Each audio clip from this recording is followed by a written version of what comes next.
As jy 'n broer het, hoekom sou jy vrees dat jou broer jou besoek? Dit was 'n vraag wat die voormalige parlementslid van Ghana, Ras Mubarak, onlangs gestel het toe hy op besoek in Windhoek was, waar hy gevra het vir 'n visumvrye Afrika. Hallo en welkom by Klets Kompas. Ek is Irene Marie van der Walt en vandag gaan ons kyk na 'n geselsie wat ek aangeknoop het met einste Ras Mubarak oor die voorstel van 'n visumvrye Afrika. Maar vereers gaan kyk ons na die nuutste nuus en dan die weer.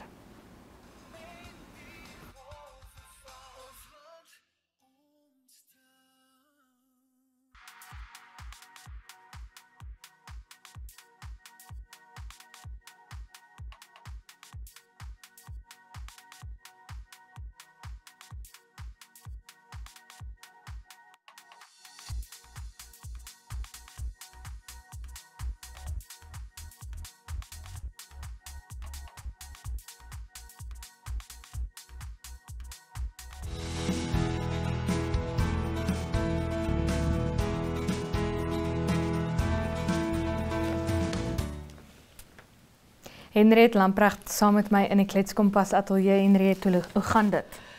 Is dit al Woensdag? Dit gaan nee, goed. Dit is Dinsdag. Ons het daarom die Maandag oorleef. Ons het die Maandag oorleef. Die Maandag oorleef, ergste deel is verby. Ja.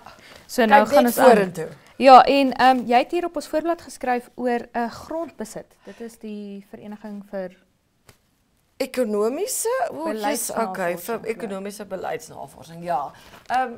Irene, Republikeine het verlede week berig oor hierdie grondwetsontwerp. Dit is 'n wetsontwerp, grondwet. Ek wil nou nie sê grondwet nie, want dan dink mense nou aan iets anders, maar die basis is dat een van die voorstelle wat hulle nou het vir hierdie wetsontwerp, let wel, dis nog nie 'n wet nie, dit is 'n wetsontwerp, is dat buitelanders nie meer mag kommersiële plase in Namibië besit nie. So in hierdie spesifieke verslag, dis van 60 bladsye, het hulle nou intensief daarop gefokus. Nou net, die verslag sê basies, dit is so klein gedeelte. As jy na al die kommersiële grond kyk in Namibië, is die feit dat buitelanders dit het minimaal. En waak absoluut daaroor, onthou ons is nou op pad ook na verkiesing en goeders, dat dit nie, dat grond nie 'n politieke speelbal moet word nie, maar dat dit juis gebruik moet word vir werkskepping en die groot ding om armoedeverligting. En maak dit ook baie duidelik dat die feit dat jy grond besit, beteken absoluut niks. Dis nie 'n die towerstaf, ja, dis nie 'n magic wand nie. Dit gaan nie nou so die voorstelle wat hulle lewer, so dis absoluut glad nie 'n aanval nie. Dis net 'n bespreking met voorbeelde van lande soos Zimbabwe en wat het daarna gebeur. En een van die voorstelle is dat jy grondbelasting gebruik vir daai spesifieke doel om veral iemand in kommunale gebiede. So ek het nou vir Irene 'n plaas gegee, maar dit is duur en jy het hulp en kennis en goed nodig. En gebruik daai grondbelasting om vir Irene te help om infrastruktuur te skep, om te sorg dat jou beeste byvoorbeeld gesond is. En ja, so dis baie belangrik dat dit nie 'n politieke speelbal word nie, wat ek dink dit tans is. So gepraat van die verkiesings en die politieke speelballe, politieke kommentators sê daar is toenemende vertroue in politieke verenigings en dan nou natuurlik vertroue in politieke partye wat afneem. Ja. Dit in die aanloop tot die verkiesing vir plaaslike owerhede. Ja, so hulle verkies eerder om vir 'n vereniging te stem, want jy moet nou altyd sê, nou maar, wat wie is daar, PDM gestem, ja, dat dit net wys dat daai vertroue taan absoluut al hoe meer, en dat mense verkies om vir verenigings te stem. Dit is natuurlik ons plaaslike owerhede verkiesing. Ja. Wat al volgende jaar is. Volgende maand, jammer. Ja. Maar dit is ook vir my iets wat uitstaan aan die verenigings, is dat hulle almal plaaslik gebaseer is. So jy het nie byvoorbeeld 'n vereniging wat oor die hele Namibië staan in verkiesings vir plaaslike owerhede nie. Swakopmund het byvoorbeeld die Swakopmund Residents Association, en Okanja het jy die Ratepayers Association, as ek dit reg het, hulle verkorting is ORPA. So ek kan nogals verstaan waar dit vandaan kom wanneer jy weet jy daai ou in die oë kan gaan kyk en sê luister chom, ek ken vir jou, ek weet waar jy bly en ek is nie tevrede nie. Jy weet, mense wat weet wat jou probleme is as iemand wat in hierdie dorp bly, wat weet wat die dorp en die kiesafdeling se probleme is. Wat die politieke kommentators dan ook sê, die negatief van dit is en ons sien dit nou baie, dat persone wat lid was van 'n politieke party, ek gebruik nou asseblief net voorbeelde. Ek was lid van PDM en ek het nou nie eintlik iets daar bereik nie, maar ek wil staan in as 'n vereniging, want ek dink dan gaan ek meer mag kry of iets. So hierdie kommentators waarsku net as sê nou maar Irene gaan staan en is deel van 'n vereniging, gaan kyk net wat is jou rekord vir al die beloftes wat jy gemaak het. Waar jy betrokke was as politieke lid of lid van 'n politieke party, het jy enige verskil gemaak en het jy actually jou gemeenskap gedien. Ja, ek dink dit moet waar wees nie net vir mense in politieke partye nie. Ek moet sê ek het met die nasionale verkiesing laas jaar was ek ook so 'n bietjie teleurgesteld in hoe min Namibiërs eintlik weet van die mense wat staan in daai verkiesing. Ja, en is hulle betrokke, Waar kom hy of sy vandaan? Waarin glo hulle? Waarvoor staan hulle? Wat is sy CV? Wat is hulle waardes? Wat is jou dienslewering? En dit het my nogals bietjie ontstel. So en ek dink dit is ook iets wat bydra tot hierdie vereniging kultuur, as ek amper kan sê, is ek weet wie is Pietie. Ja. Ek weet hoe is Pietie. Ek weet, jy weet, Pietie slaan nie sy vrou nie. Pietie is nogal so chill, rustige ou. Hy gaan nie sy meer verloor nie. Hy gaan nie besluite in die ingewing van die oomblik, emosionele besluite nie en sulke tipe dinge. Maar net gou vinnig voordat ons gaan, bietjie goeie nuus. Ja, ons was in Parys, Frankryk, nie Vrystaat nie. Ja, Melissa Polten van die House of Polten wat danksy Olthaver en List op Parys se loopplank was met haar wat noem jy dit? Wat is die woord vir dit? Skepings, ek is nie eintlik 'n modemeisie nie. Versameling. Ja, versameling ontwerpe. En dis die eerste keer dat 'n Namibiese ontwerper deel was van die modeweek in Parys wat die ding is. Okay. Go Namibië. Baie Namibië lees meer oor Melissa Polten en vandag se Republikein. Baie dankie dat jy by ons was. Henriette, ons is nou terug met die weer.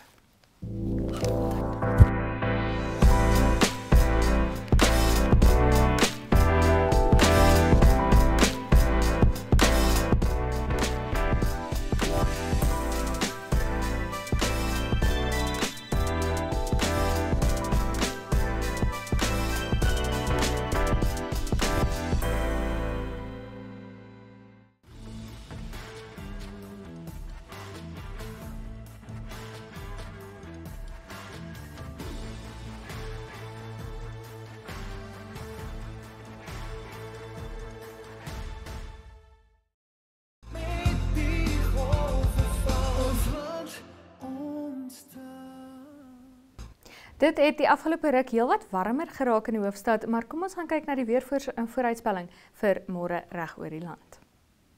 Op Katima Mulilo is sonnige dag môre met 'n minimum van 19 grade Celsius en 'n maksimum van 39.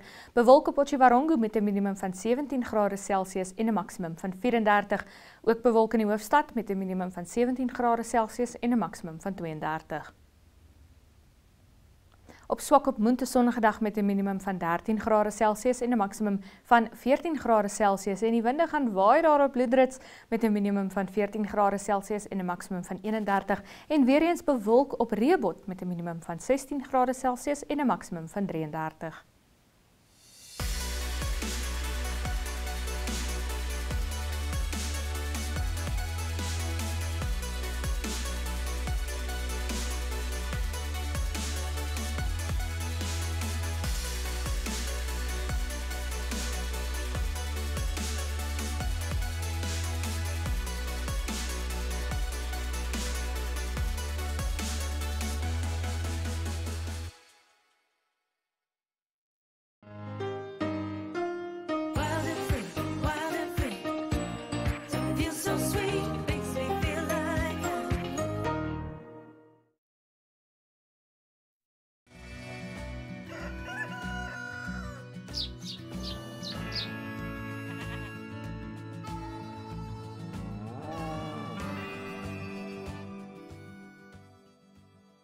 Goeiemiddag julle, ek is Dani van Vuren, van die Weerligstoetery.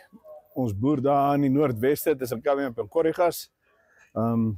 Ek is hier by Windhoek Skou met my Damara skaap.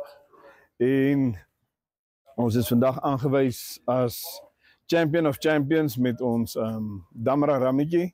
Dis 'n lam, nog nie gewissel nie, so hy's nog onder 'n jaar oud. En hy was aangewys as die junior kampioen en toe sy as raskampioen en vanoggend is hy teen al die rasse vir die interras is hy Champion of Champion gekroon van Windhoek Skou 2025. Afternoon, everyone. My name is Kakuna Nganda, surname Korupanda. I'm a breeder of a Brahman breeding. The one standing on my left side is my wife, Patricia Korupanda, and my handler, Riameka Kambato. We are breeding on the other side of a Bukiro, Pos 8B Otumbonde, is where we are doing our cattle breeding. Goeiemiddag Jacques, goeiemiddag luisteraars. Ja, is vir ons 'n baie groot oomblik hierso. Hier langs my staan Wendelinus wat al baie jare saam met my skou en my seun my regterhand. Wat ons op die plaas mee saamwerk. Ons is baie trots op ons Bill Kellogg's wat vandag die raskampioen van die Simras is op Windhoek Skou. Goeiemiddag, ek is Jasper Blou hierso by Windhoek Skou. Vandag gesels ek met Stuart Chikunde. Stuart Chikunde, vertel my gou 'n bietjie jou werker se name, waar boer jy en op watter produk is jy heidaglik? Goeiedag, ek is Marcus Du Plessis hier van Voermeester, hier al die pad uit die noorde uit die driehoek uit en ek is vandag hier saam met Jacques Mutshevikwa, een van die teelers wat hier by die Grootfontein Skou deel is van ons Grootfontein Skou. Jacques, vertel my 'n bietjie meer vandag, hoe geniet jy die skou en vertel my 'n bietjie meer van jou bedryf.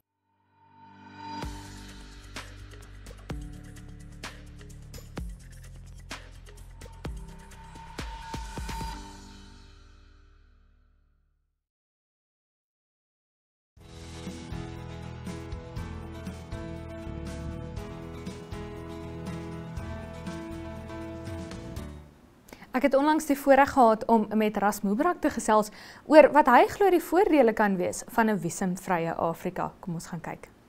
Langs my is tans op 'n reis wat hom 600 ure se ry gaan neem en hom deur 30 Afrika lande gaan neem. Dit is Ras Mubarak, die voormalige parlementslid van Ghana wat tans op 'n besoek in Namibië is waar hy vra vir 'n visumvrye Afrika. Mr. Ras Mubarak, how are you doing? Irene, it's good to see you. Thank you very much. Thank you for coming in.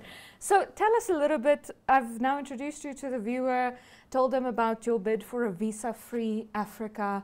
Where does this sort of journey, what's the inspiration behind this idea of having a visa-free Africa? Well, we're excited to be in the land of the brave. It's been raining and someone whispered to me that probably we had brought in some rains because it normally doesn't rain. We are always grateful for rain. So at this time of year. You know, but you would remember, Irene, that in 1960, a few brave African heads of government met in Casablanca, you know, to give birth to the concept of African unity, or now what is called as African Union. And they were Kwame Nkrumah, Modibo Keita, Sékou Touré, King Mohammed of Morocco, and Nasser of Egypt. And the whole idea, as of 1960, was to bring Africans together where we can seamlessly travel, you know, transcend borders, you know, trade in one currency, etc. Several years down the line, that has not materialized.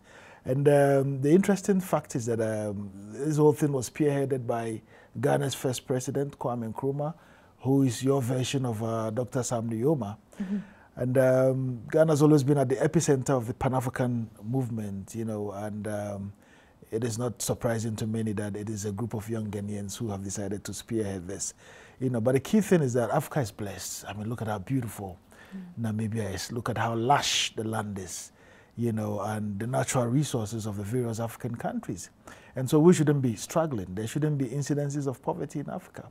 Unfortunately, that is our reality.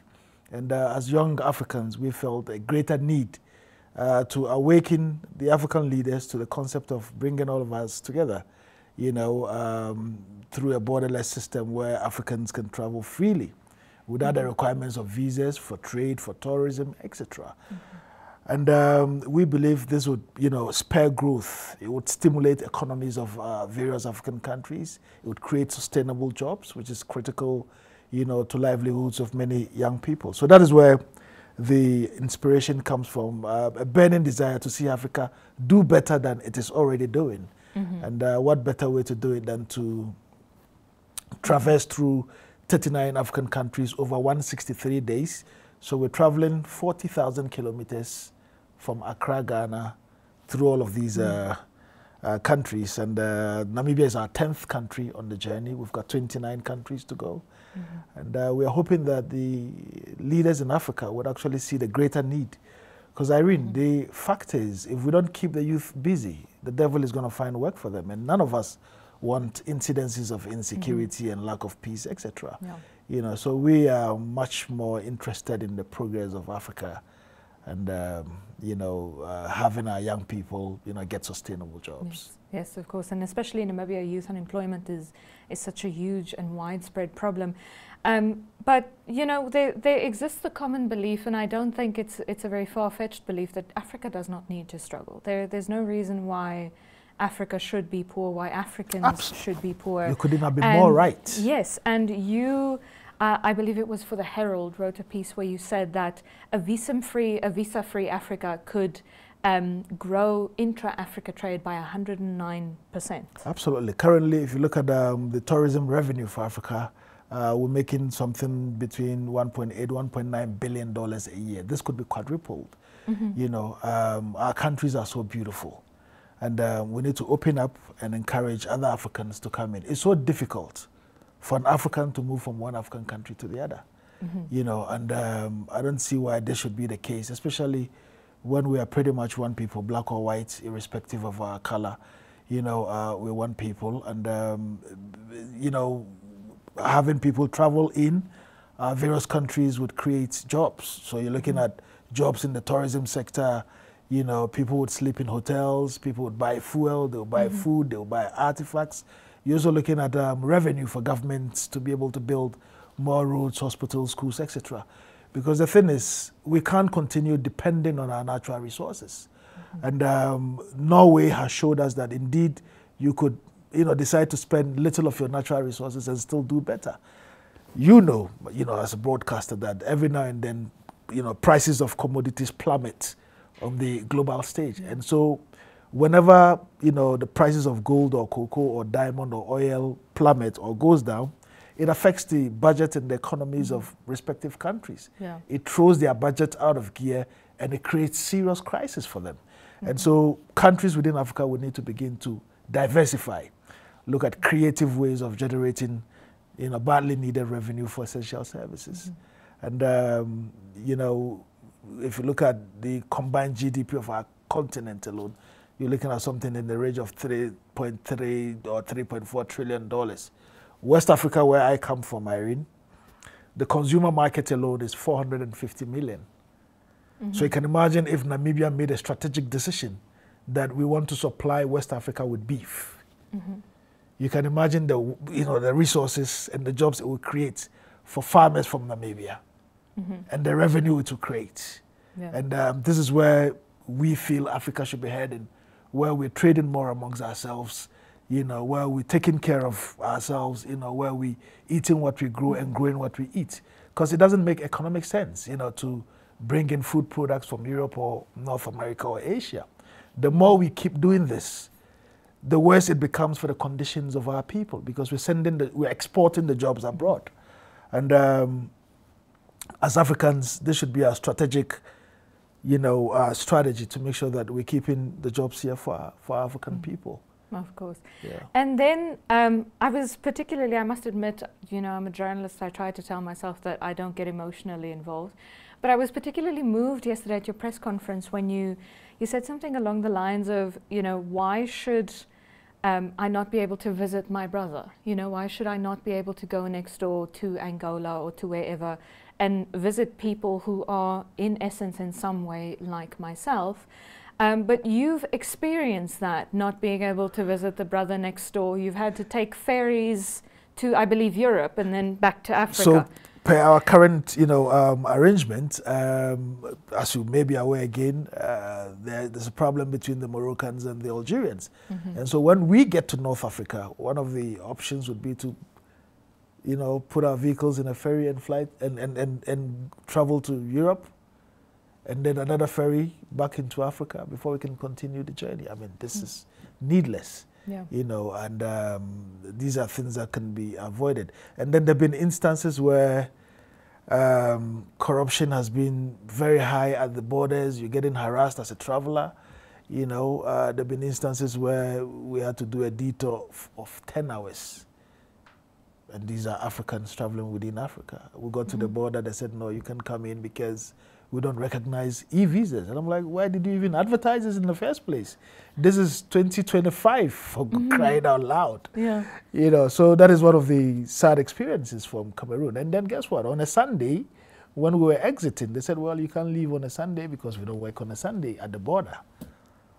Yeah. Yeah. And there are also countries where we've applied for visas and it's been almost 3 months, no word yet. And I'm like, not even the United States of America. And I've traveled around the world widely. I've done almost 100 countries around the world, and these are Africans who are promoting a Pan-African agenda. And ordinarily you would expect that we are met with open arms, with flowers and roses, but that is the downside. The positive side is that, our governments are making a lot of commitments. Ordinary Africans, are embracing us and cheering us on to do it. Not for ourselves, but for all of us, because everyone in my team is pretty much, doing, very well in their respective places of work, but we feel a greater need to leave a lasting legacy. This great continent we call Africa was fought for, through struggle, through blood, tears, and sweat, to create our respective countries. The least, Irene, my generation, and you're a young person, I'm glad that you're a young person, the least we can do is to leave something behind. Not for ourselves. I mean, as journalists, you know how to, find your way around. Yeah. But for tomorrow's generation. So that 50 years down the line, the same way, Dr. Nyoma is mentioned today, the same way Nkrumah is mentioned today, people say once upon a time there was a fine journalist called Irene who, wrote exciting articles and called for the unification of Africa for Africa's sake. This is what we're seeking to do. And I was citing the example yesterday that if you take Congo DR, for instance, Congo DR is sitting on $24 trillion worth of natural resources. That is enough to take care of all the countries in Africa for the next 10 years if these countries don't even generate any revenue. And that is just one country. Now add Angola. Now add Nigeria with oil, add South Africa, add Namibia, add Ghana. We should be multimillionaires in Africa, but that is our reality. But this also comes from the fact that there's often not the political will from, our leaders who ought to be doing or making or taking the right decisions. And I'd call on all my African, brothers and sisters who are in leadership to look at the example of Kenya, because often the excuse has always been that, the excuse by people who don't want this to happen has always been that, well, if you open our borders, we're going to have people running, running over our countries. That is not true. Benin, if you're an African, you can pick your passport and fly to the Republic of Benin. You can stay up to 90 days as an African. Rwanda, visa-free for all African nationals. Nigerians haven't run over Rwanda. Kenya, last month, in July, made a big announcement that all Africans can come in. So we need to look at the bigger picture, the jobs that will create, the revenue, and the diversification, but also, Irene, of getting to know each other, getting to learn about each other's culture. Because if we don't know about each other, then we are lost. Yeah. And Africa is so diverse, whether you are from the south of Africa or from the west or east or north. We've got to learn about each other's culture, each other's languages, each other's cuisine. This is what makes us unique. I've made a point often that if you go to Europe, they're all not Germans or Dutch or English or French. They're diverse tribes, Hungarians, Norwegians, Swedes, etc. You know, they haven't lost that nationalistic identity, but they are united, you know, as one continent with a common agenda to prosper European nationals. Africa must not, in 2025, have an excuse not to get this right. Absolutely. Thank you very much for being with us. Dit was Ras Mubarak wat op 'n reis deur Afrika is waar hy vra vir 'n visumvrye Afrika. Wat dink jy, sal ons die visums vir ander Afrikaners skrap?